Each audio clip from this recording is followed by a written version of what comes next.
మనిషి వ్యక్తిగత జీవితంలో ఎన్నో కుదింపులకు గురైనప్పుడు ఎంతో మానసిక వేదన కలుగుతుంది.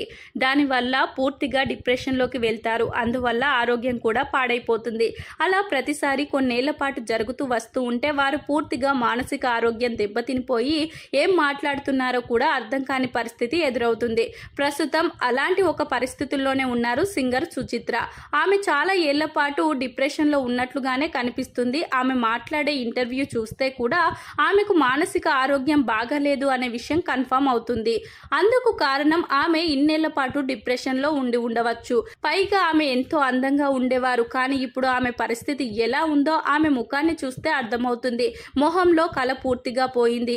ఆమె శరీరాన్ని బట్టి చూస్తే ఆమె తెలియకుండా అనారోగ్యంలో ఉంది అనే విషయం అర్థమవుతుంది. ఒకప్పుడు ఎన్నో అద్భుతమైన సినిమాల్లో పాటలు పాడిన సింగర్ సుచిత్ర ఈరోజు ఇలాంటి పరిస్థితిని ఎదుర్కొంటుందని ఈరోజు ఊహించకపోవచ్చు. ముఖ్యంగా ఆమె పాడిన పాటల విషయానికి వస్తే బిజినెస్ మ్యాన్ సినిమాలో సార్ వస్తారా అనే పాట ఆమెకు మంచి పేరు తెచ్చిపెట్టింది.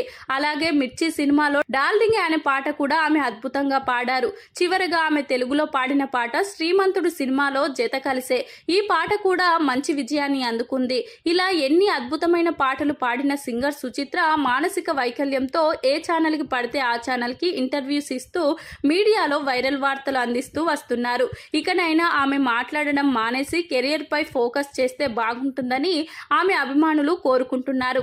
ఆమె మాట్లాడే మాటల్లో ఎంతవరకు నిజాలు ఉన్నాయో అబద్ధాలు ఉన్నాయో కూడా ఎవరికి అర్థం కావడం లేదు. ఏది ఏమైనా ఆమె ఒకరి వ్యక్తిగత జీవితం గురించి మాట్లాడుతుంది కాబట్టి ప్రేక్షకులకు వాటితో ఎలాంటి పని లేదు.